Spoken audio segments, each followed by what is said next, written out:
Oregon, autumn of 1889. Widow Abigail Mercer caught a wounded stranger stealing boards from her collapsing cider barn. He had already removed 2 planks when she stepped through the doorway with her late husband's shotgun aimed squarely at his chest.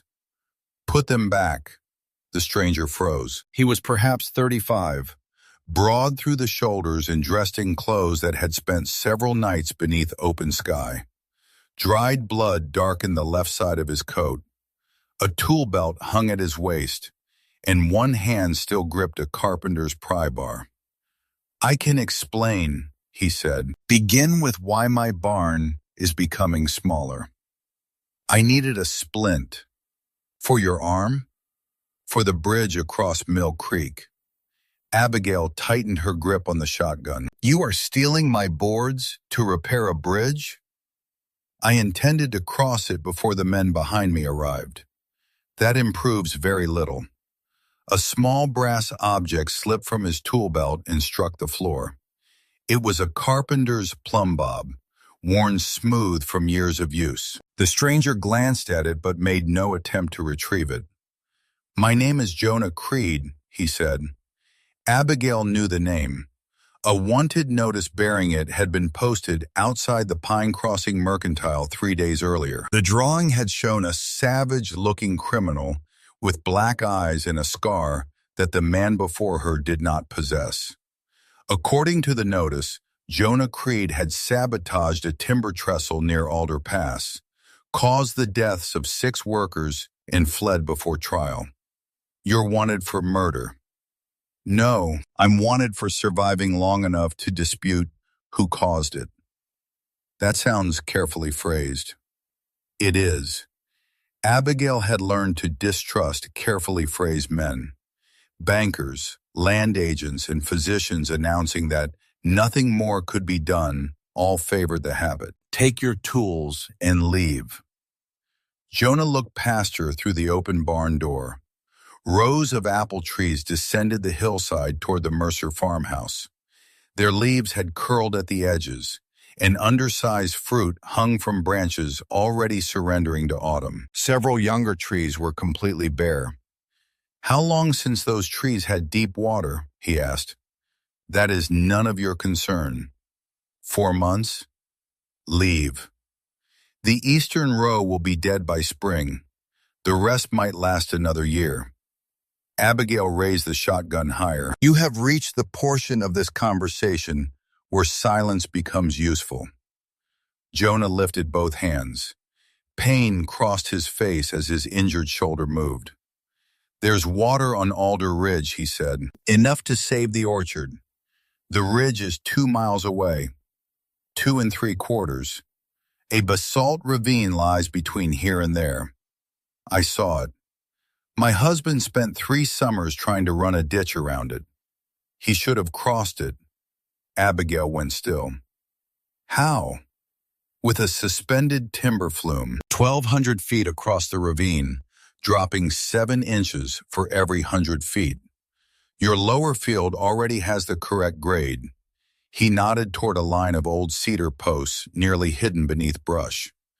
Abigail's husband, Peter, had set those posts during the final summer of his life. He had never explained their purpose.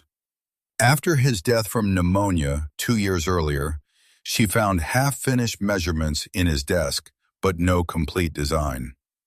"You saw all that while stealing my barn?" "I noticed structures. So did my husband. He understood the land. He wasn't a Flume carpenter." "And you are?" "I was." The distinction carried weight. Abigail lowered the shotgun by 1 inch. "How long would it take?" "With sound lumber and 4 capable men, 3 weeks. "I have neither lumber nor men." Jonah looked around the failing cider barn. "You have cedar. I have a building. You have a roof that will collapse under the first heavy snow and walls containing enough usable timber to carry water across that ravine. You propose dismantling my barn to save my trees. I propose choosing which one you prefer to keep." The orchard was expected to produce enough fruit to cover the $380 remaining on Abigail's mortgage. Without water, there would be no harvest and no orchard by the following year. Without the barn, she could not press cider. Every available choice had developed teeth. Hoofbeats sounded faintly beyond the northern trees. Jonah heard them too. "How many men?" Abigail asked. "5 when I crossed Mill Creek." "Lawmen?" "2 have deputy badges. All 5 receive wages from Gideon Rusk." Rusk owned the Alder Pass timber operation, 3 mills and the note on Abigail's farm. The hoofbeats grew louder. "Did you kill those workers?" she asked. "No." "Did you destroy the trestle?" "No." "What did you do?" "I refused to sign an inspection declaring rotten support safe. After the trestle fell, Russ placed my name on the report anyway. I stole the original construction ledger before he could burn it." "Where is it?" "Somewhere the posse hasn't found." Abigail studied him. His wound was real. His assessment of the orchard had been precise. None of that made him innocent, but neither did a printed notice make him guilty. She retrieved the brass plumb bob from the floor and placed it in her apron pocket. "Inside the press room," she said. Jonah did not move. "You're hiding me?" "I'm postponing a decision until I possess enough information to make it properly."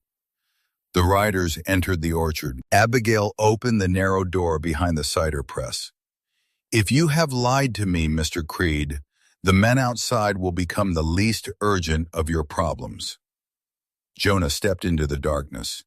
Abigail closed the door, lifted the shotgun, and went to meet the posse alone. The 5 riders stopped beside Abigail's front gate. 2 wore deputy badges. The remaining 3 wore the dark green coats issued to men employed by Gideon Rusk's timber company. Their leader was Wade Sutter, Rusk's foreman at Alder Pass. He had once offered Abigail half the value of her farm and appeared personally offended when she declined. "Afternoon, Mrs. Mercer." "Mr. Sutter, we're pursuing a dangerous fugitive. So the notice in town claims." Deputy Silas Dunn shifted uncomfortably in his saddle. Unlike Sutter, he removed his hat before addressing her. Jonah Creed was seen crossing Mill Creek. His trail leads this direction. Many trails lead through an orchard. Sutter's gaze moved toward the cider barn. One of its doors remained open, and 2 freshly removed boards lay on the ground. "We'll need to search your buildings." "Show me the warrant." Dunn looked at Sutter. Sutter looked at Abigail as though disappointed she understood that warrants existed. "We don't have time for legal formalities," he said. "Then you don't have time to search my property." His pleasantness thinned. Hiding a wanted man would be unwise for someone in your financial position. There it was. Rusk's people could rarely maintain a conversation for long without mentioning her mortgage. They considered debt a moral weakness when someone else owed it, and a business opportunity when they owned it. "My financial position is not included in your deputy's authority." Sutter dismounted. Abigail raised the shotgun. She did not aim it at him. She merely allowed him to notice that changing this arrangement would require his participation. Deputy Dunn cleared his throat. "Without a warrant, we can inspect the public road and follow any visible trail. We cannot enter a residence or locked outbuilding without permission." "The barn isn't locked," Sutter said. "It is now," Abigail replied. She stepped backward, closed the door, and slid the wooden bar into place. Inside, Jonah remained silent. Sutter stared at her. "Creed caused 6 men to die." "Then bring a proper warrant and evidence supporting the claim." "You trust him?" "I haven't said I've seen him." It was the sort of answer that could become dangerous if examined too closely, but Sutter had no interest in precision unless it favored him. The riders searched the orchard perimeter. One followed Jonah's trail as far as the irrigation ditch, where dry leaves and loose soil made it difficult to continue. Abigail watched for nearly an hour before they finally rode north. Sutter was the last to leave. November 15th, he called from the gate. She knew what he meant. 27 days until the mortgage payment. When the riders disappeared, Abigail waited another 10 minutes before opening the press room. Jonah sat against the cider press with his injured arm held close to his body. Blood had soaked through his coat again. "You need that cleaned," she said. "I've had worse." "That is not the same as having something survivable." She led him to the tool shed rather than the house. It had one narrow cot Peter once used during harvest, a small stove, and a door that could be barred from within. Jonah removed his coat. The bullet had passed through the flesh above his left shoulder without striking bone. Abigail boiled water, cleaned the wound, and stitched the worst of it while he sat motionless. "You've done this before," he said. "Orchard ladders, pruning knives, and careless seasonal workers produce an education." When she finished, she placed his brass plumb bob on the table between them. "I require the truth. I've given it. You've given enough truth to remain indoors for 1 hour. That is not the same thing." Jonah considered her. The Alder Pass trestle had collapsed 12 days earlier. Gideon Rusk's company had purchased cheap, improperly cured timber and ordered the construction crew to use it, despite Jonah's objections. Jonah refused to certify the supports.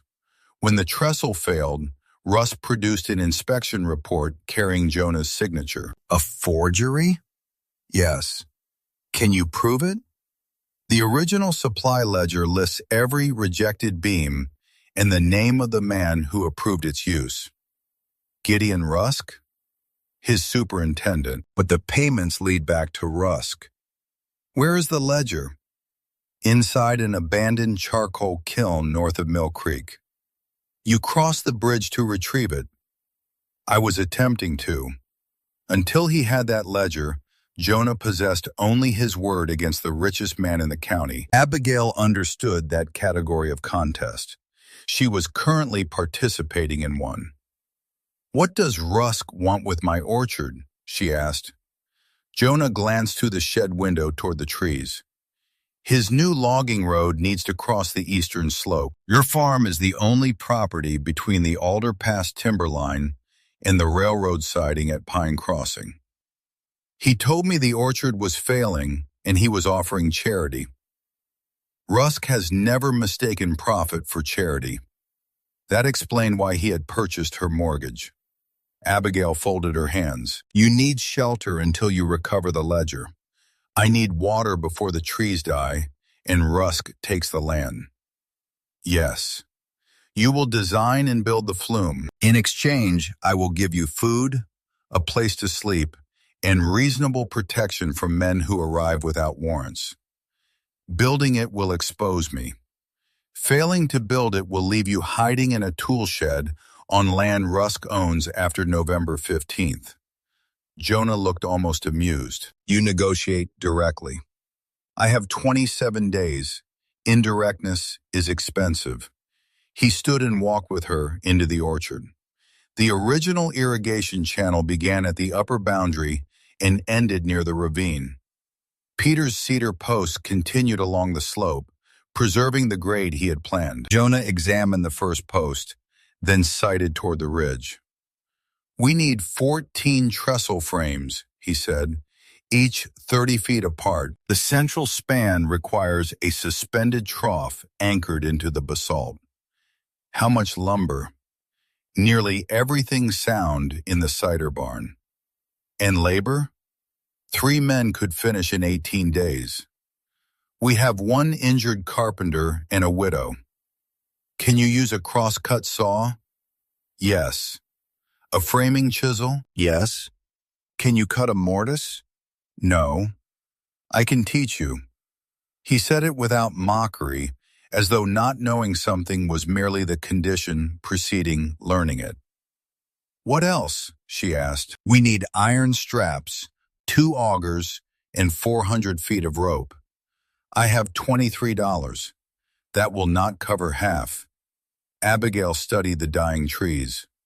Then we salvage everything we can and earn the remainder. Jonah looked toward the ridge. One of Sutter's riders remained behind. She followed his gaze.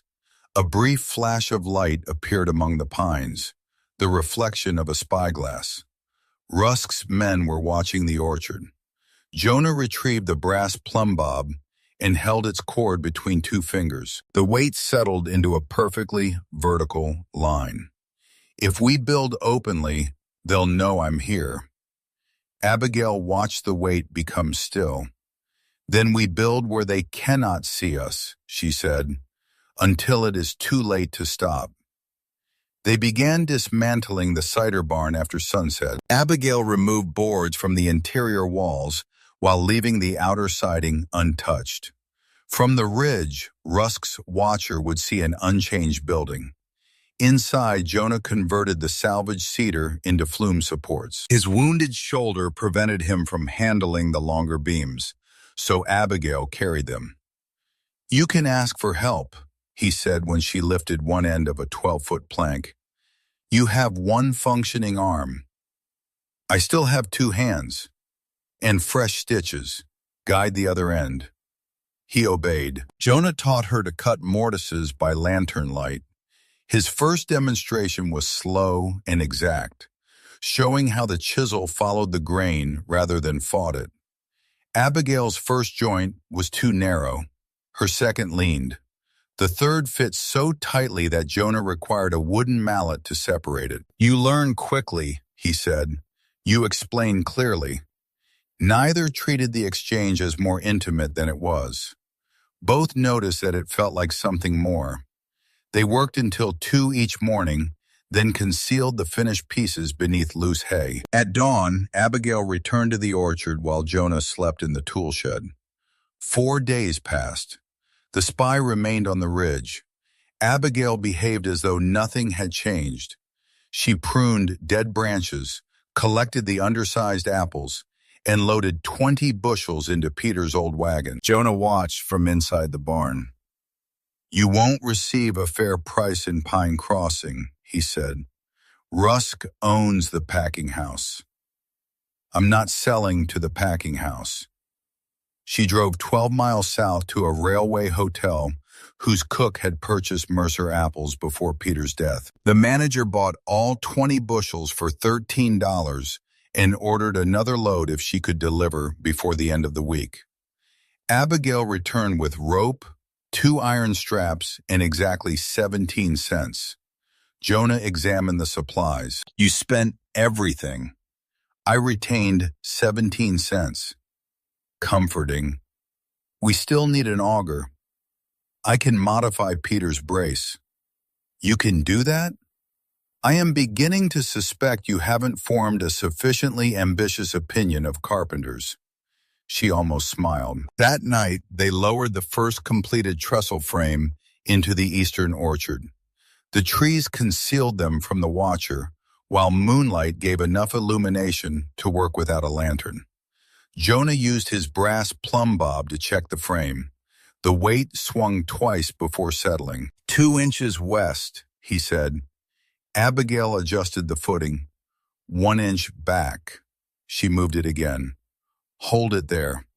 Jonah secured the frame while she maintained its position. The work required trust of an immediate, practical kind. If Abigail shifted, the joint would twist. If Jonah failed to fasten it correctly, the frame would fall when she released it. Neither failed. When the structure stood independently, Abigail stepped back. It was only one frame, surrounded by hundreds of dying trees. Yet it was the first part of Peter's impossible plan that had ever risen from paper. He would have liked this, she said. Your husband? Yes. Jonah did not offer the usual assurance that Peter would have been proud. Men who had never known her husband often spoke for him with astonishing confidence. Instead, Jonah said, his grade calculations were accurate. From a carpenter, Abigail understood that as respect. They completed 3 frames before the eastern sky began to pale. On the 5th night, Wade Sutter returned.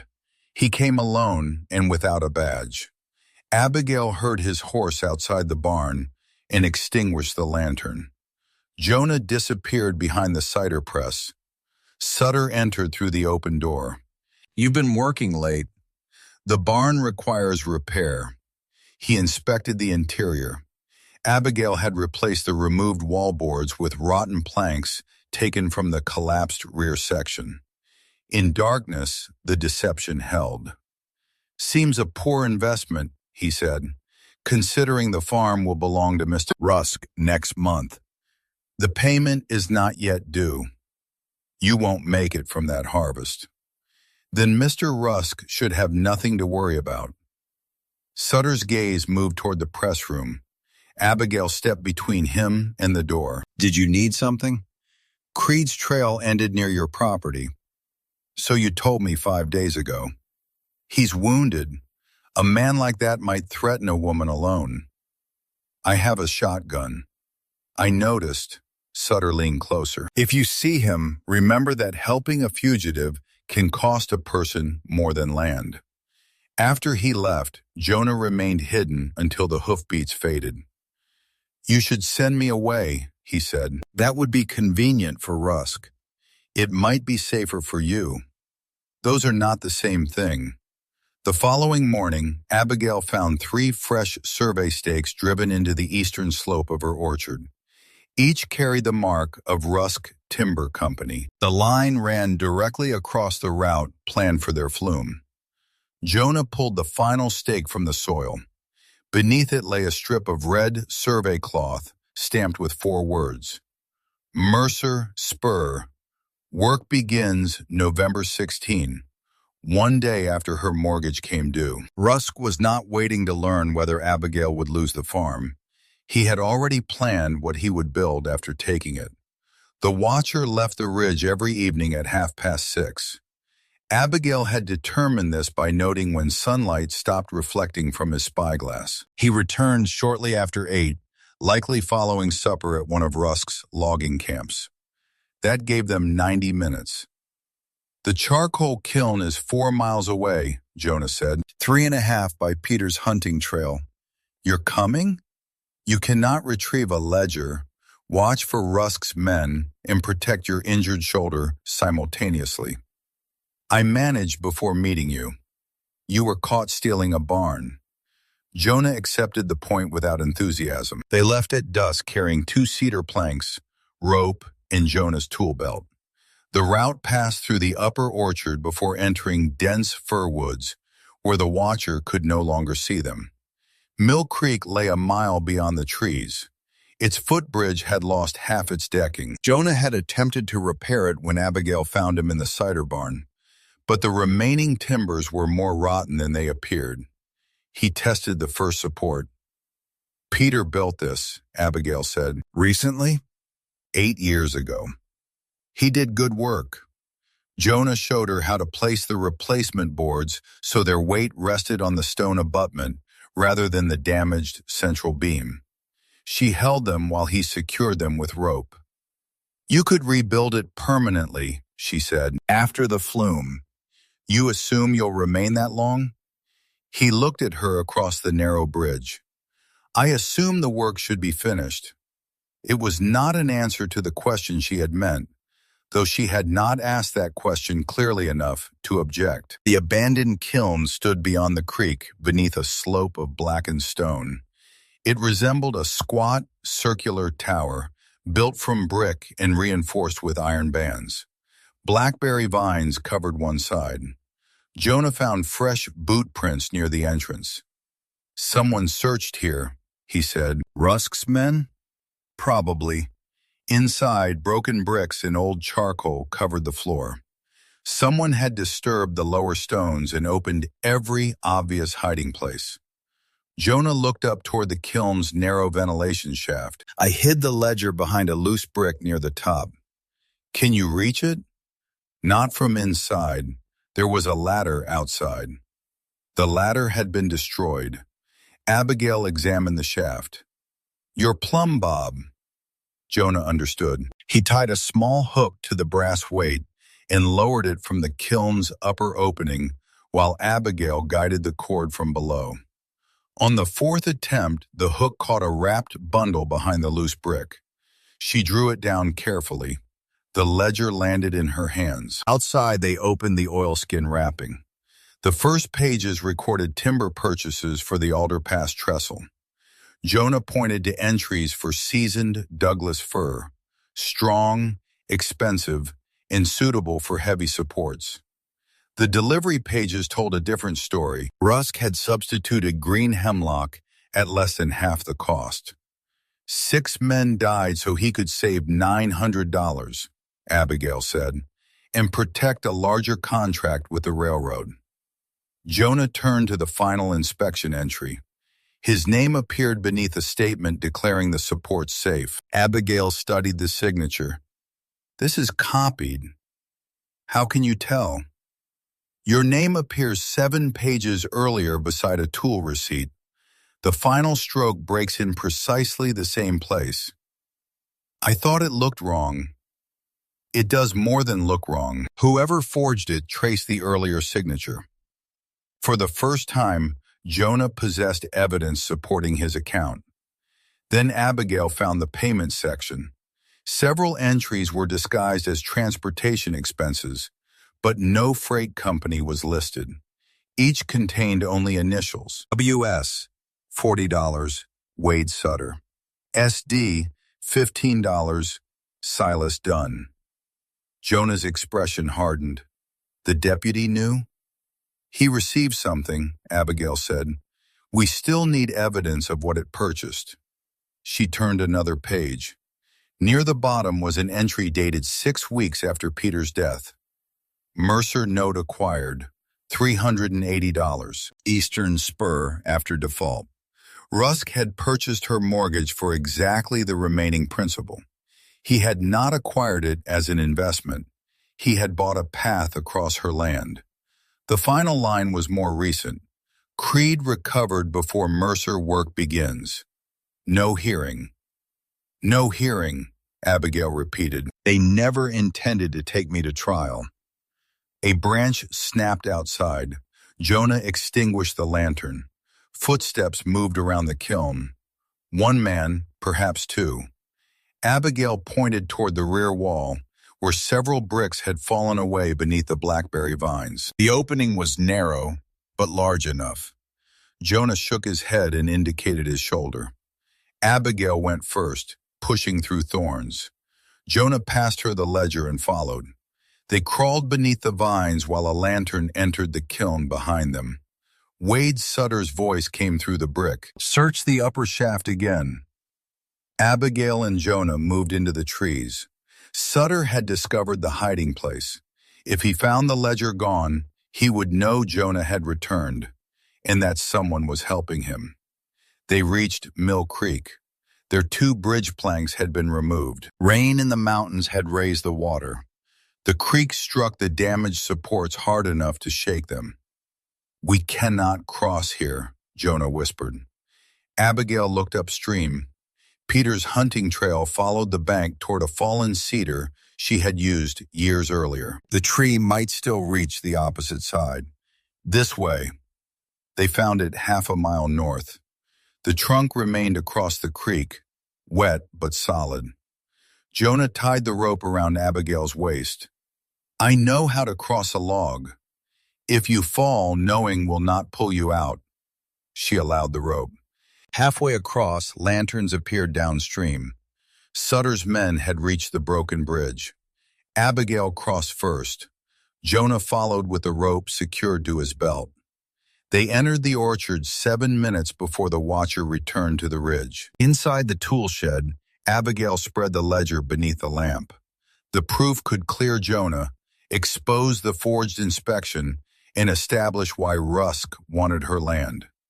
But giving it to Deputy Dunn might deliver it directly back to the men who intended Jonah to disappear without a hearing. "We need someone outside Pine Crossing," she said. A federal marshal would take the trestle deaths seriously.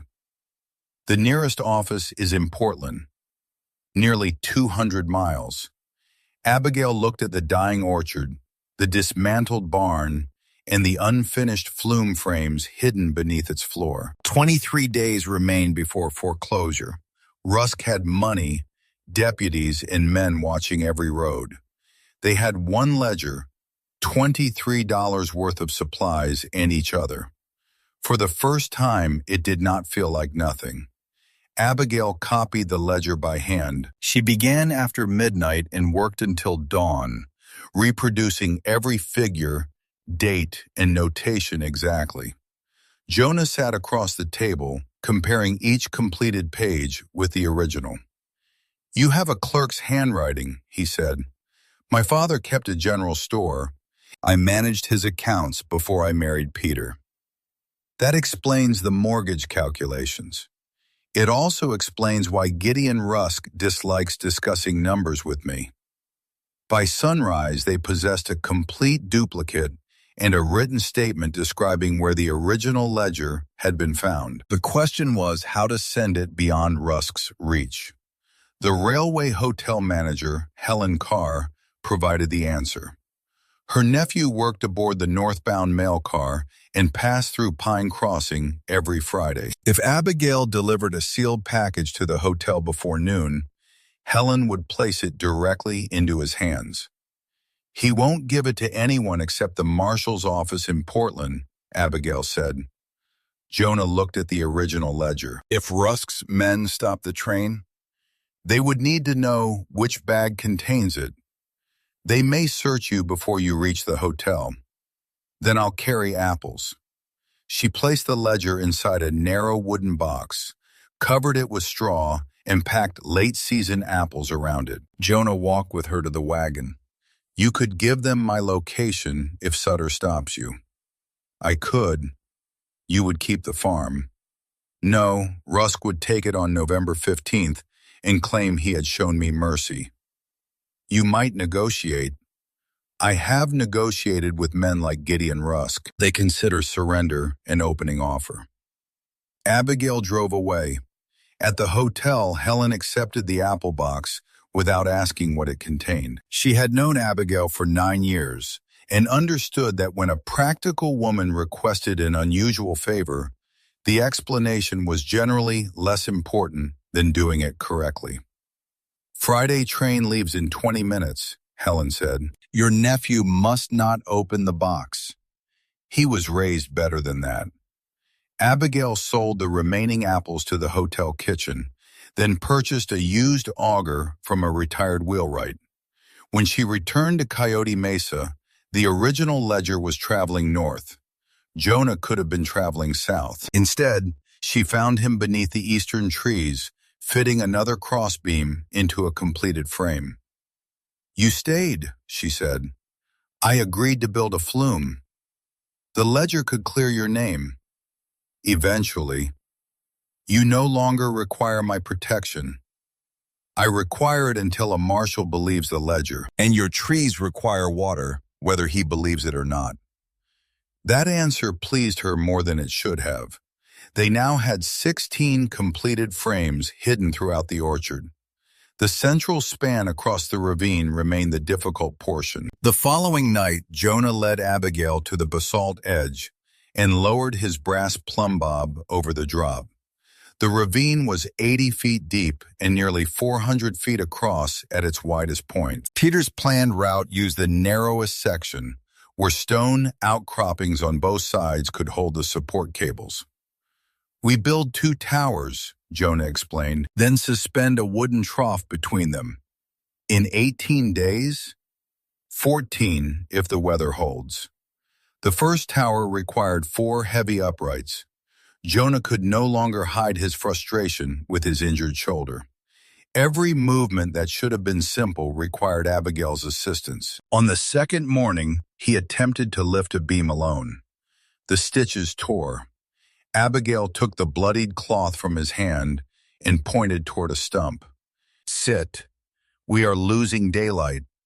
We will lose considerably more if the wound becomes infected. I know my own limits. Your shoulder suggests otherwise. He sat.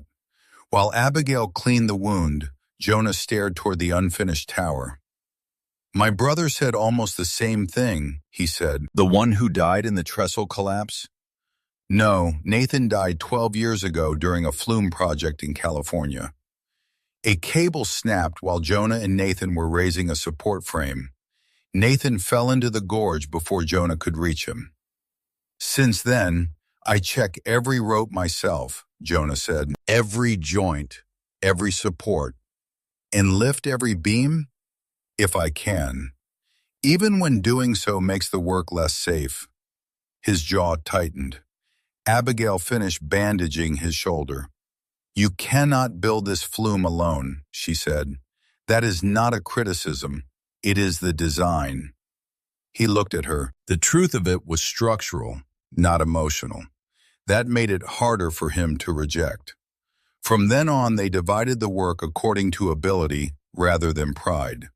Jonah marked cuts and shaped smaller joints. Abigail handled the saw, lifted beams with the block and tackle, and climbed each frame to secure the upper braces.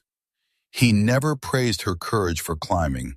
He simply checked the rope, explained the risk, and trusted her to decide. In return, Abigail taught him how to assess the orchard. She showed him the difference between a dead branch and one that could recover, how bark revealed thirst before leaves did, and why the youngest trees needed water first. You notice structures, she told him. So do I. By the end of the week, the first tower stood at the western edge of the ravine. Jonah handed Abigail the brass plumb bob. You check it. She climbed the frame and suspended the weight from its highest joint. The cord swung in the wind before settling against the measurement mark. 1/2 inch east, she called. Jonah adjusted the footing. Again. She lowered the weight. This time the line rested perfectly. True, she said. Below her, Jonah looked up, not with surprise that she had done the work correctly, but with confidence that she would. The distinction mattered. That evening, rain clouds gathered over Alder Ridge. The orchard needed water, but a heavy storm before the central span was secured could wash out the unfinished supports. Abigail climbed down. How long before the rain? 3 days, Jonah said. And how long to raise the second tower? With both of us? He looked at the frame she had just checked. 2. Hiding the second tower was impossible. Its uprights measured 24 feet, and moving them from the orchard to the eastern edge of the ravine required daylight. The watcher on the ridge would see everything. We can wait until he leaves, Jonah said, and lose half a day. Once Rusk knows what we're building, he'll act. He intends to take the farm regardless. Abigail looked at the clouds gathering above Alder Ridge. We hid the work while secrecy helped us. Now speed helps us more. Jonah accepted her decision. They began at dawn. Abigail drove the wagon carrying the uprights, while Jonah walked beside it, steadying the beams with his good arm.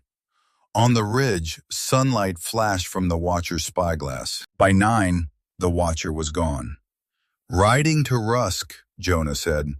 Then we should give him something worth reporting. They raised the first 2 uprights before noon. The tower required a temporary lifting frame, 2 ropes, and precise coordination. Jonah controlled the block and tackle, while Abigail guided each beam into its footing. The wind strengthened throughout the afternoon. At sunset, only the final cross brace remained. We should stop, Jonah said. That cloud is moving faster than I expected. If we leave the frame unbraced, the wind will twist it. If we stay on the tower when the rain reaches us, the timber becomes dangerous. Abigail studied the approaching storm. How long to secure the brace? 20 minutes. The rain is 30 minutes away. Possibly. Then explain what I need to do. Jonah did. He did not tell her the climb was too dangerous or substitute his fear for her judgment. He checked her rope, described how the wind would affect the beam, and trusted her answer. Abigail climbed. The first rain struck while she was 15 feet above the ravine. Jonah raised the cross brace. Abigail caught it, fitted one end into the prepared joint, and drove the wooden peg halfway through. A gust shifted the tower. The brace slipped.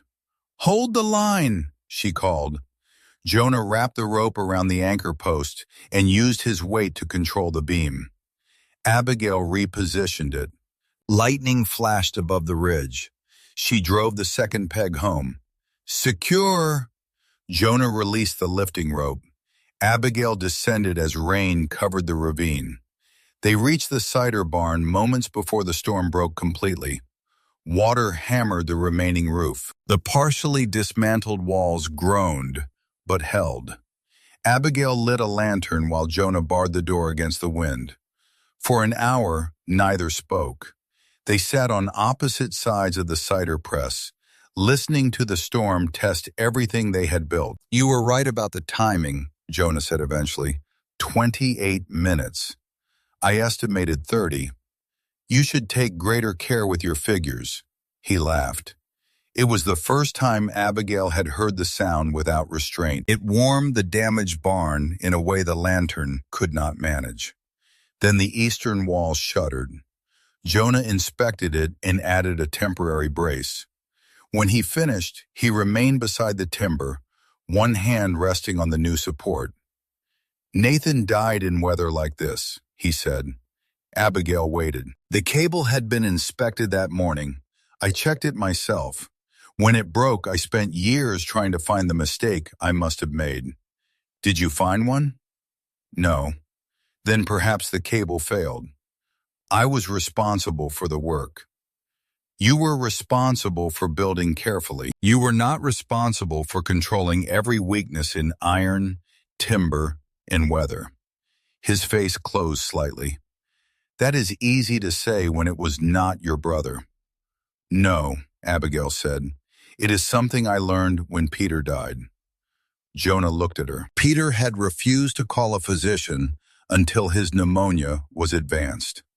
Abigail had begged, argued, and finally driven through a snowstorm to fetch one herself. By the time she returned, nothing could be done. "For months I believed I should have forced him into the wagon earlier," she said, "as though loving someone gave me authority over every choice he made." "You tried to save him."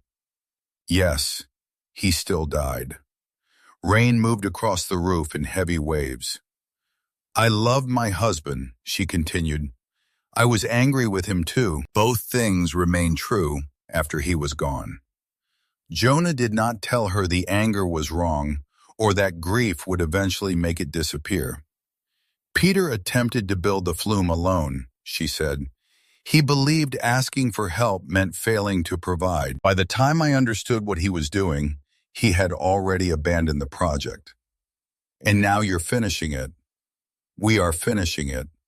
The words settled between them.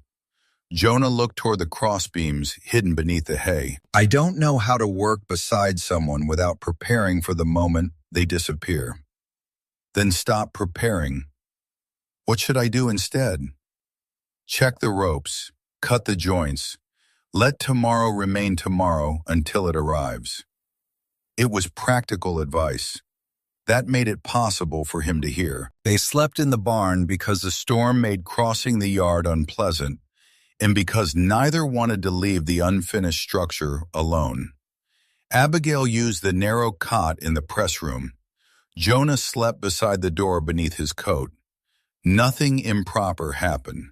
Something important did. For the first time since Peter's death, Abigail fell asleep while another person kept watch, and did not wake every hour to make certain he was still there. The storm passed before dawn. Both towers stood. The rain gave the orchard temporary relief, but it had not restored the deep water the roots required. They still needed to build the suspended trough and connect it to Alder Ridge. After breakfast, riders approached. Wade Sutter arrived with Deputy Dunn, and a folded court order. The document prohibited Abigail from removing, selling, or materially altering any structure attached to the mortgage property until a hearing could determine whether she was diminishing Rusk's collateral. "You dismantled the cider barn," Sutter said. "Mr. Rusk is protecting his investment. He is preventing me from saving the orchard that secures his loan. You may explain that at the hearing." "When?" "Next Thursday. 8 days away.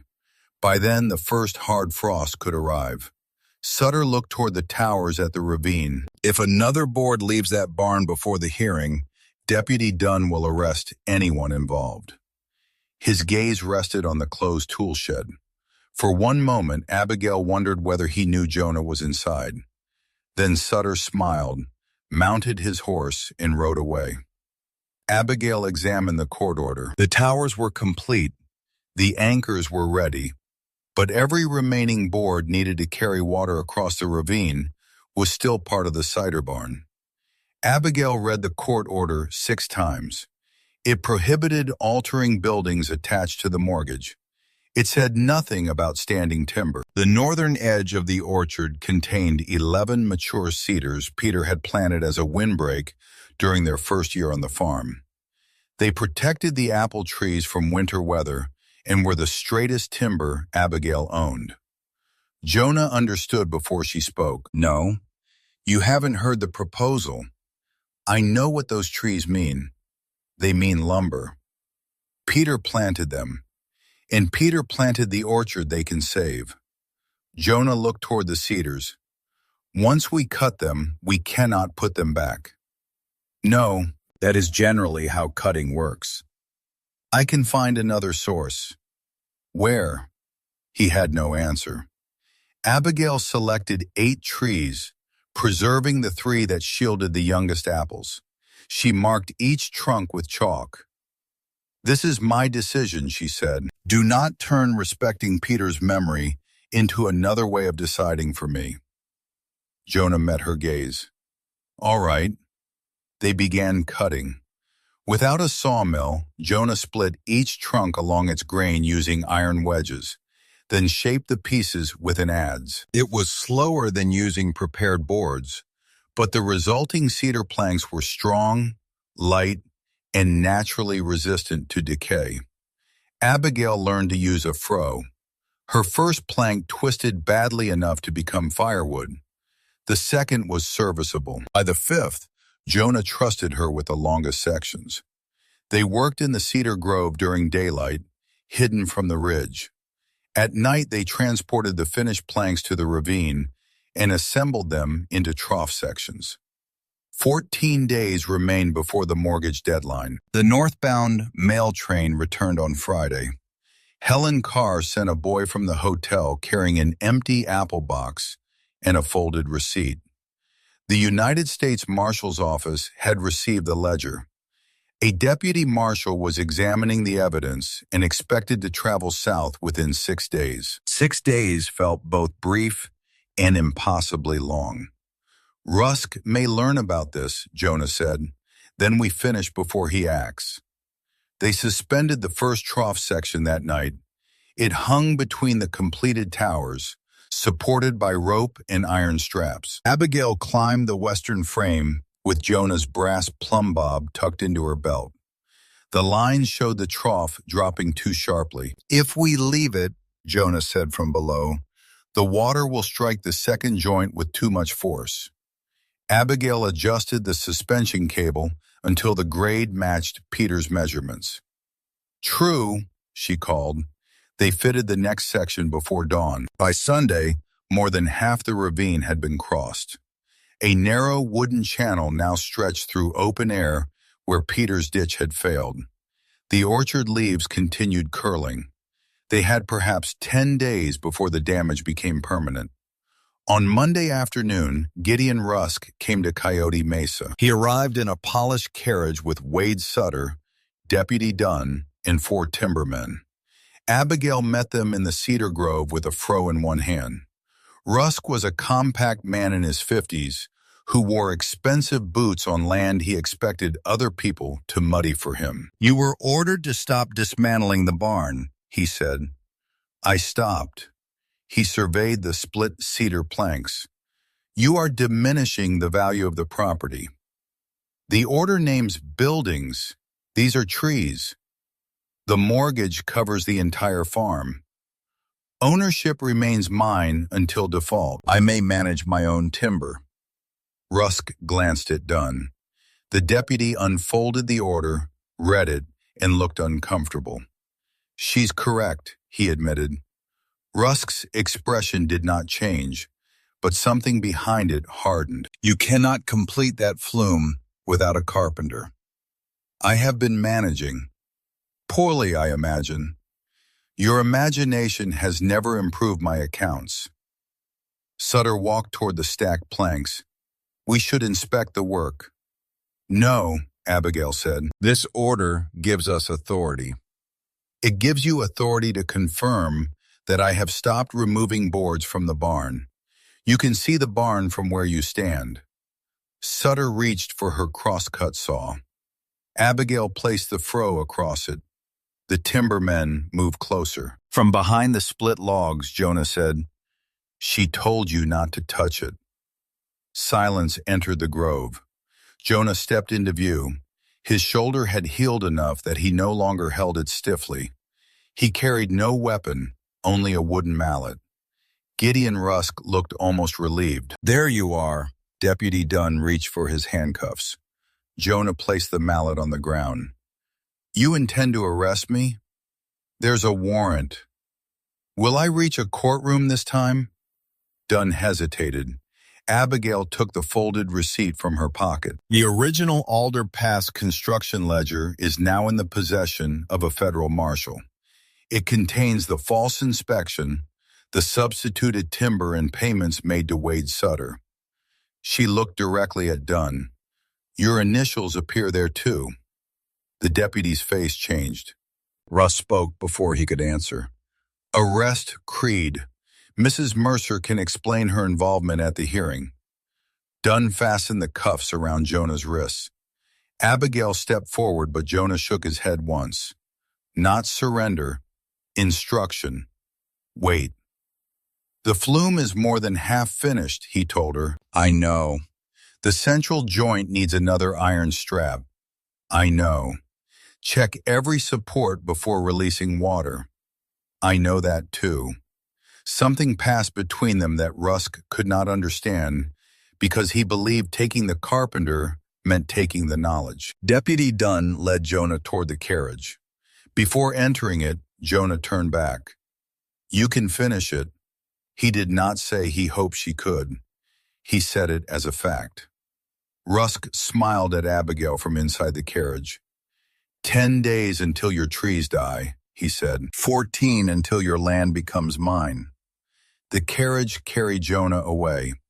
Abigail stood among the felled cedars in unfinished trough sections, holding the brass plumb bob he had left in her keeping. Then she picked up the wooden mallet. The work had not disappeared merely because one of them had been taken. Abigail worked alone until noon. She shaped 2 cedar planks, assembled 1 trough section, and attempted to raise it with the block and tackle. The section twisted before clearing the ground. Jonah would have known which rope needed more tension. Abigail lowered the timber. For 2 years she had treated asking for help as an admission that Peter's death had made her incapable. The orchard had become proof that she could endure alone. Endurance, she was beginning to understand, was not the same as wisdom. She drove to Pine Crossing. Helen Carr listened without interruption as Abigail explained the flume, the mortgage, and Jonah's arrest. "What do you need?" Helen asked. 6 people who can follow instructions, carry timber, and keep working after Gideon Rusk tells them to stop. You require 8. Why? 2 will become frightened. By sunset, Helen had found 9. A retired wheelwright brought drilling tools. 2 railway porters understood ropes and lifting frames. 3 neighboring farmers came because Rusk's mills had driven down their timber prices for years. Helen came because Abigail had not asked her for anything since Peter died. The final volunteers were Rosa and Mateo Alvarez, siblings who managed a pear orchard south of town. "If Rusk takes your water route," Rosa said, "he controls the upper creek. Our trees will be next."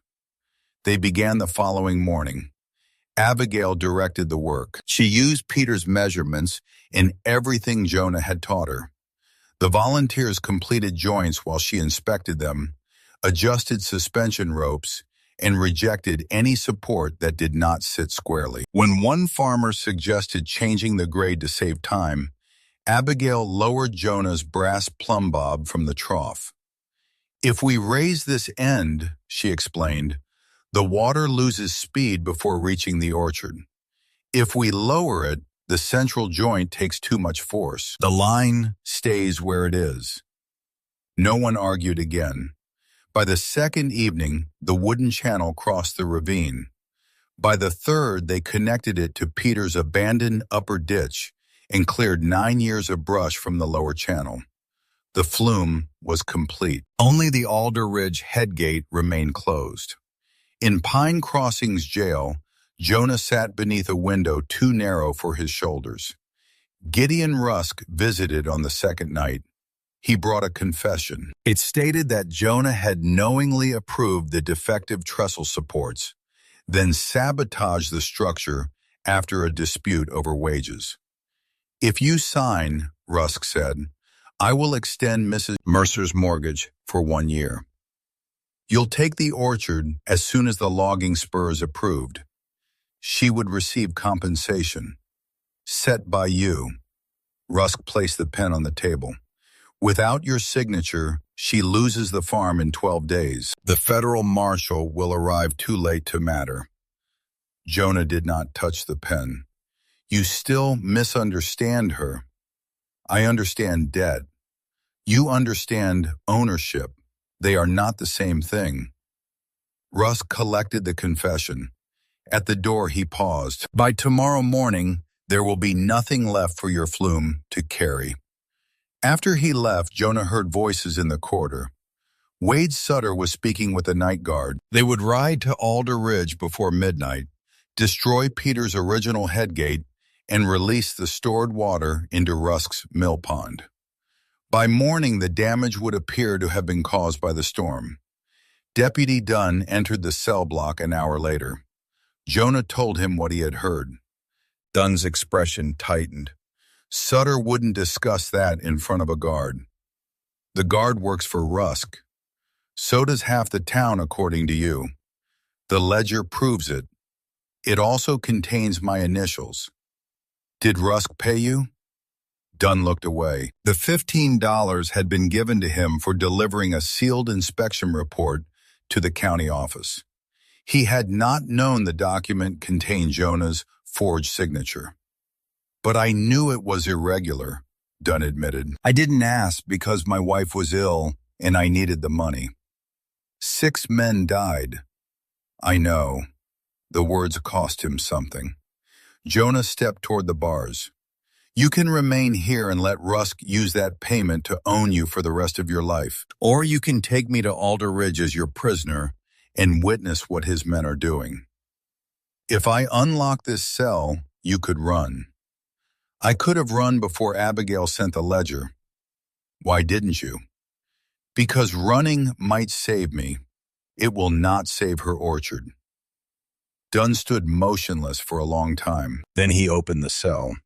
They rode north beneath a moonless sky, Jonah's wrists cuffed in front of him. Dunn carried the key but did not remove the restraints. At Coyote Mesa, Abigail stood beside the completed flume. The volunteers had gone home. She intended to open the headgate at sunrise, when enough people could witness the first water entering the channel. She checked every support one final time. The brass plumb bob showed the central tower standing true. Then she heard horses approaching from the south. Jonah rode beside Deputy Dunn. Abigail crossed the yard before either man had dismounted. "You finished it," Jonah said. "We finished it. You were temporarily elsewhere." Relief moved across his face. "Sutter is going to destroy the headgate tonight." Abigail looked toward Alder Ridge. The headgate stood 3 miles away, accessible by a steep logging road. If Sutter reached it first, one charge of blasting powder could bury the intake permanently. Dunn removed Jonah's handcuffs. "I'm going with you," the deputy said. "You may not be the only lawman involved," Abigail replied. A lantern flashed twice on the distant ridge, then a third time. Jonah recognized the signal used by Rusk's timber crews before blasting. "They're already there." Abigail took the plumb bob from her belt and handed it back to him. Jonah closed his burned, work-worn fingers around the brass weight. Together they rode toward the mountain. They reached Alder Ridge shortly before midnight. 3 men stood beside Peter's headgate. 2 were drilling into the western support, while Wade Sutter arranged blasting powder beneath the main hinge. Deputy Dunn dismounted, step away from the gate. One worker immediately lowered his drill. The other looked toward Sutter. Sutter drew his revolver. "You're transporting a fugitive, Silas. That doesn't give you authority over Rusk property. This headgate is part of the Mercer water claim. It will be Rusk property in 11 days. Abigail stepped forward. "Then he may damage it after he owns it." Sutter looked at her with open contempt. "You should have sold the orchard. You should have offered what it was worth." Jonah examined the gate. Peter had built it from cedar beams anchored into the rock around a mountain spring.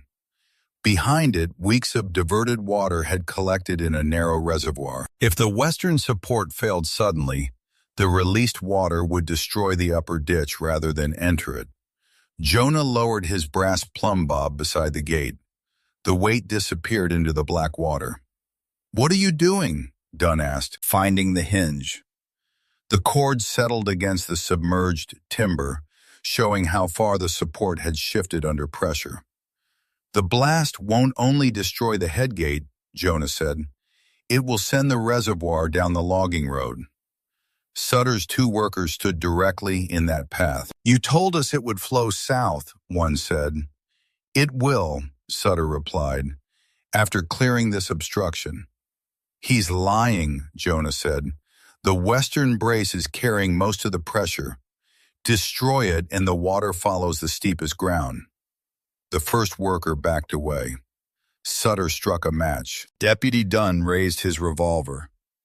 "Don't." Sutter touched the flame to the fuse. Then he ran. Jonah moved toward the gate. Abigail caught his arm. "Can you stop it?" "Not safely." "Can you redirect the water?" He looked toward the eastern side of the reservoir. Peter's original plan included a narrow bypass channel controlled by a smaller timber gate. Years of mud and fallen branches had buried it. "If we open the bypass, it may reduce the pressure." "Show me where." They ran along the stone wall. Abigail recognized 3 old willow stumps growing in a straight line. Peter had planted willows beside irrigation channels because their roots held wet soil together. "The bypass is beneath these." Together they cleared the mud from the first gate. Its wooden lever had rotted away, but the iron socket remained. Jonah fitted the handle of his carpenter's mallet into it. "Pull when I tell you." He climbed onto the stone wall and used the plumb line to locate the submerged locking bar. The cord showed him where the bar leaned beneath the water. He reached down with the pry bar. "Now!" Abigail pulled. The buried gate shifted. Water surged into the bypass channel just as the charge exploded. The western support shattered. The reservoir struck the damaged headgate with a roar. Jonah was thrown from the wall, but his safety rope caught him before he reached the channel. Abigail held the bypass lever with both hands. "Jonah! I'm all right." He climbed back onto the stone. The open bypass carried part of the flood toward Peter's upper ditch, but the main gate continued breaking apart. A large section swung loose and struck the catwalk where Sutter was attempting to cross. The boards collapsed beneath him. He caught the remaining handrail with one arm. Water rushed below his boots. "Help me!" Jonah looked at the failing gate, then at the man responsible for 6 deaths, his imprisonment, and the destruction of Abigail's orchard. Abigail understood the choice. "I can hold the bypass. If that lever moves, it won't." He gave her the control rope, not an order, trust. Jonah crossed the surviving section of the catwalk. He looped a rope around Sutter and pulled him onto solid ground seconds before the remaining boards disappeared into the flood. Sutter collapsed beside the channel. Deputy Dunn took his revolver and placed him under arrest. The second worker surrendered. The first had already begun dragging the unused powder away from the water. At the gate, Abigail's arms shook from holding the lever. Jonah returned to her side and added his weight. Together they opened the bypass completely. The reservoir entered Peter's old channel. Water moved down the mountain toward Coyote Mesa for the first time in 9 years. They followed it on horseback. The upper ditch held. The section cleared by Abigail's volunteers carried the flow around the first ridge and toward the ravine. At dawn, water reached the suspended flume. The first trough section filled, then the second. The wooden channel darkened as water crossed open air between the two towers. Halfway across, the central joint began leaking. "The second strap," Jonah said. They had installed it, but the explosion surge had sent more water than the original calculations allowed. Abigail tied a rope around her waist. Jonah caught the other end. "The timber is wet."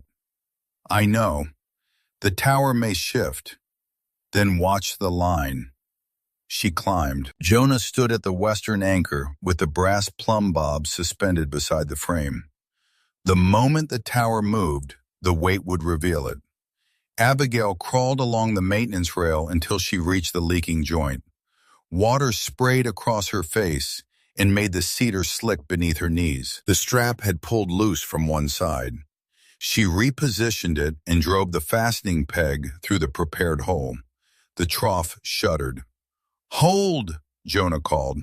The plumb line had shifted. Abigail flattened herself against the support, while Jonah and 2 volunteers tightened the western anchor rope.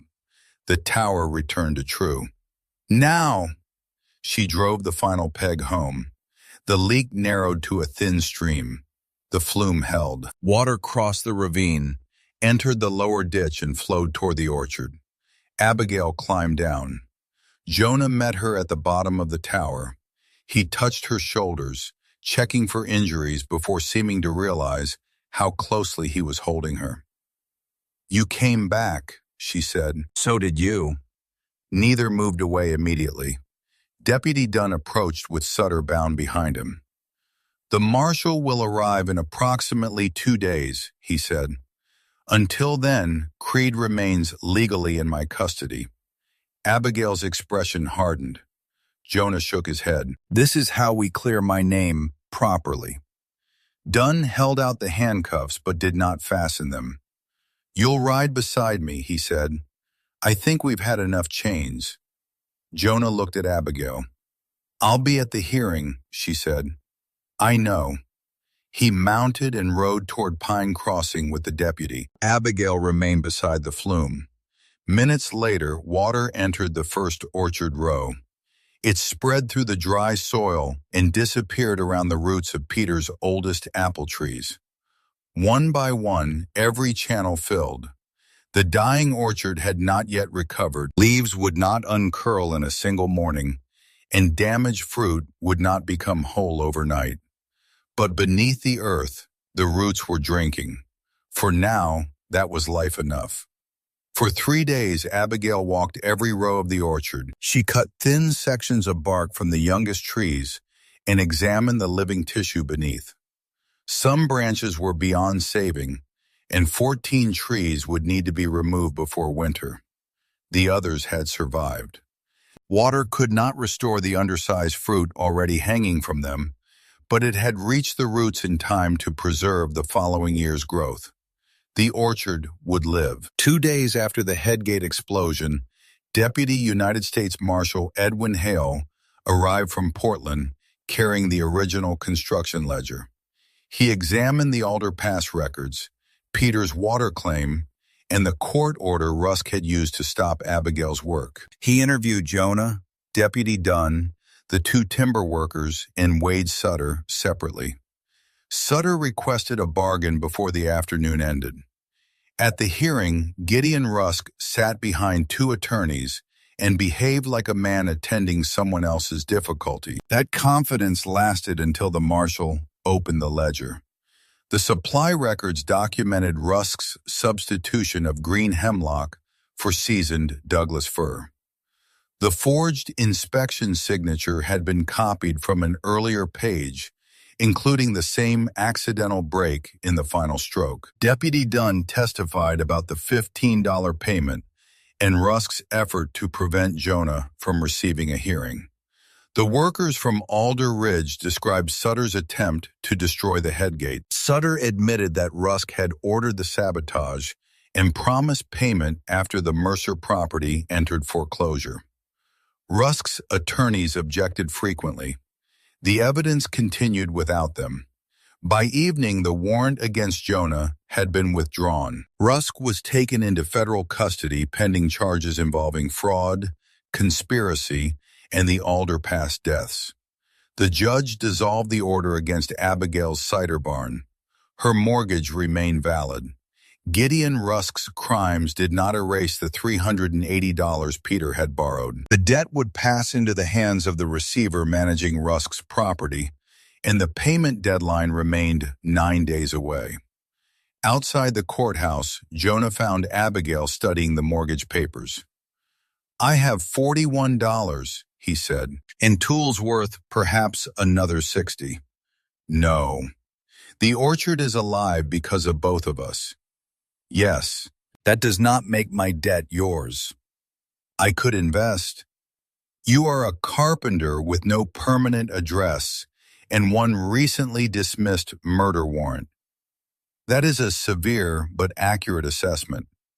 Abigail folded the papers. "I have a plan." The Railway Hotel had already purchased 2 loads of Mercer apples. Helen Carr arranged a meeting with the company responsible for supplying fruit and cider to dining cars traveling through southern Oregon. Abigail brought account books, surviving fruit samples, and Peter's original production records. She did not ask for charity.